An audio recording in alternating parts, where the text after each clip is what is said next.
transportasi laut dalam bidang perdagangan adalah melakukan pengangkutan yang efektif dan efisien. Alat transportasi air atau kendaraan air adalah kendaraan atau alat angkut yang digunakan di air, mencakup kapal, perahu, kapal bantalan udara, dan kapal selam. Apa saja jenis-jenis kapal? Yang pertama yaitu ada kapal penumpang, yang kedua kapal tanker, kapal keruk, kapal penangkap ikan, kapal kargo curah, kapal kontainer, kapal roll-on dan roll-off, lepas pantai. Proses perancangan kapal dimulai dari menentukan geometri kapal, kemudian data tersebut diolah menjadi lines plan atau offset table, dan selanjutnya dibentuk model kapal yang sesuai dengan data tersebut. Bentuk model kapal yang dihasilkan selanjutnya digunakan untuk analisis tahanan kapal, stabilitas, dan struktur kapal. Lembaga Maritim dan Peraturan Internasional. Pengertian mengenai International Maritime Organization atau disingkat dengan IMO. Dalam industri perdagangan internasional, kapal menjadi salah satu transportasi yang digunakan dan mengangkut lebih dari 80% perdagangan global ke masyarakat dan komunitas di seluruh dunia, baik itu muatan kargo, muatan curah, dan muatan cair. Pengiriman barang dengan menggunakan kapal adalah metode transportasi internasional yang paling efisien dan hemat biaya untuk sebagian besar barang. Hal ini disebabkan karena penggunaan kapal dapat memberikan cara yang dapat diandalkan, biaya rendah untuk mengangkut barang dalam jumlah yang banyak. Peran IMO sendiri adalah untuk menetapkan standar keselamatan, keamanan, pencegahan polusi di lingkungan pelayaran internasional. Peran utamanya adalah menciptakan peraturan dan regulasi untuk industri perkapalan.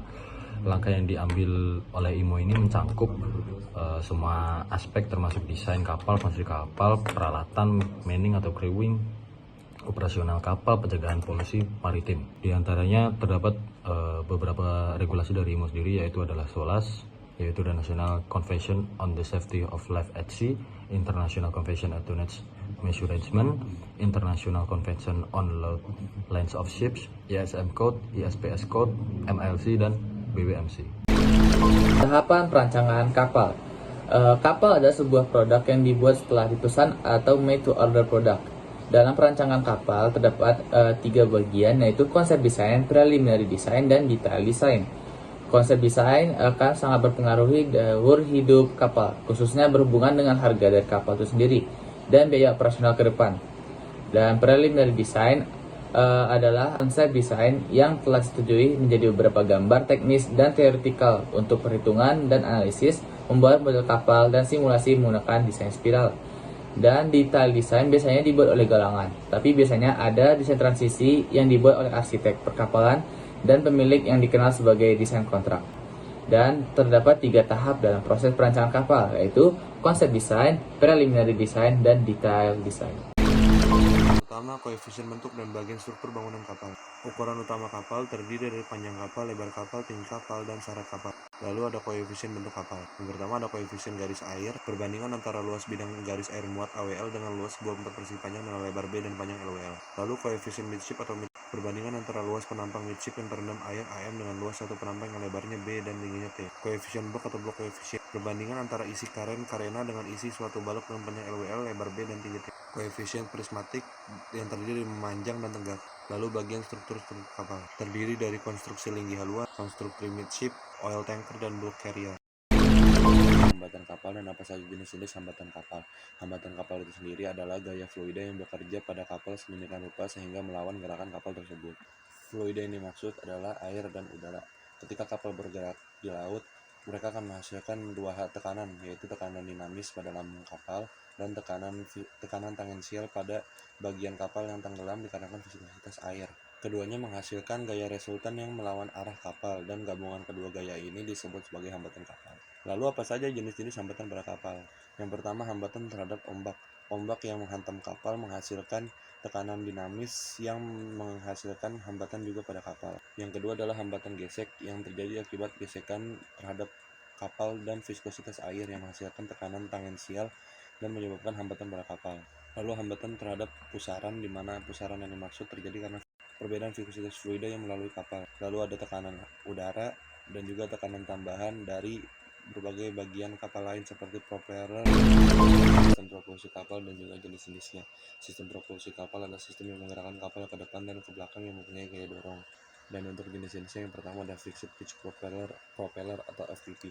FPP merupakan propeller jenis tetap dan cocok untuk tipe kapal besar dengan kapasitas RPM rendah dan torsi yang lumayan tinggi, di mana baling-baling dengan jarak variabel jenis baling-baling dengan bilah dapat diputar pada sumbu panjangnya untuk mengubah jarak bilah, dan ini merupakan jenis paling umum. Yang kedua adalah controllable pitch propeller atau CPP, jenis propeller dengan sudut pitch atau daun yang dapat disesuaikan atau diubah sesuai dengan kebutuhan kapal. Yang ketiga variable pitch propeller atau VPP.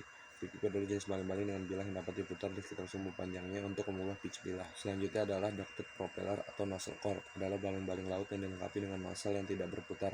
Ini digunakan untuk meningkatkan efisiensi baling-baling dan terutama digunakan pada baling-baling bermuatan berat atau baling-baling dengan diameter terbatas. Selanjutnya adalah Z-drive, adalah jenis unit penggerak laut secara khusus. Ini adalah pendorong azimut, pot dapat berputar 360 derajat, memungkinkan perubahan cepat dalam arah dorongan dan memungkinkan arah kapal.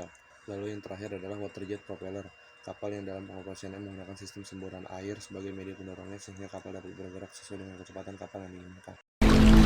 Kalkulasi daya mesin untuk penggerak kapal. Sebelumnya kita mengetahui jenis sistem penggerak kapal atau marine propulsion system, yaitu ada propellers, pedal wheels, jet type, sail, dan lainnya seperti buoyancy, pedal, dan sebagainya. Lalu untuk calculating powernya ada 5 daya, yaitu ada BHP, SHP, DHP, THP, dan juga EHP.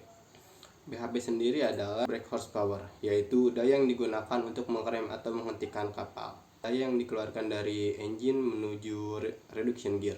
Lalu dari reduction gear menuju shaft bearing ada daya yang dihasilkan, yaitu SHP.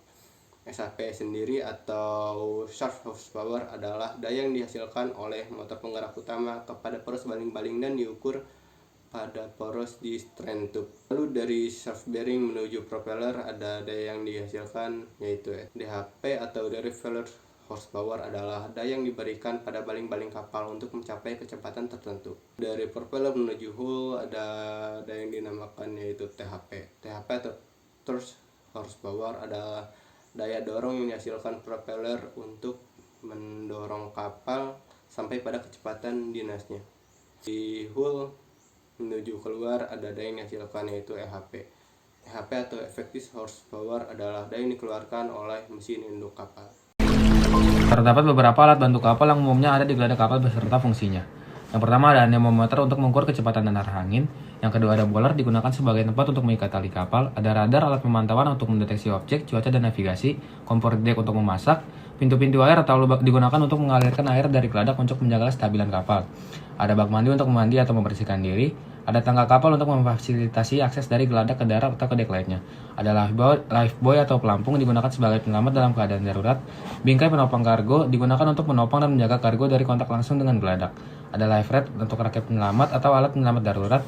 Setiap alat memiliki peran yang penting untuk keselamatan, navigasi, atau kenyamanan kru dan kapal. Logistik maritim dan pelayaran. Logistik maritim atau maritime logistik. Logistik dan transportasi maritim atau transportasi laut.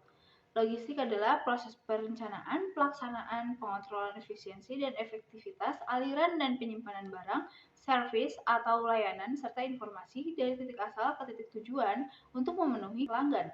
Sedangkan transportasi maritim atau transportasi laut adalah kegiatan angkutan dengan menggunakan kapal untuk mengangkut penumpang, barang, atau hewan dalam satu perjalanan atau lebih dari satu pelabuhan ke pelabuhan lain. Jadi, logistik maritim adalah proses perencanaan, pelaksanaan, dan pengontrolan pergerakan barang dan informasi melalui kegiatan angkutan laut. Yang kedua, terdapat rantai pasok atau supply chain, yaitu serangkaian proses bisnis yang menghubungkan beberapa aktor untuk peningkatan nilai tambah bahan baku atau produk dan mendistribusikannya kepada konsumen. Pengelolaan pelabuhan. Kepelabuhanan sendiri adalah segala sesuatu yang berkaitan dengan kegiatan penyelenggaraan pelabuhan dan kegiatan terkait lainnya yang menunjang kelancaran, ketertiban arus lalu lintas kapal, penumpang atau barang, dan keselamatan pelayanan. Terkait jenis-jenis pelabuhan itu ada banyak berdasarkan kategorinya, yaitu menurut geografisnya, pelayanannya, dan lain-lain. Untuk sistem pengelolaan yang pertama adalah landlord port, di mana prasarana pokok dibangun oleh otorita pelabuhan, sedangkan alat bongkar muat disediakan pihak lain swasta secara kontrak.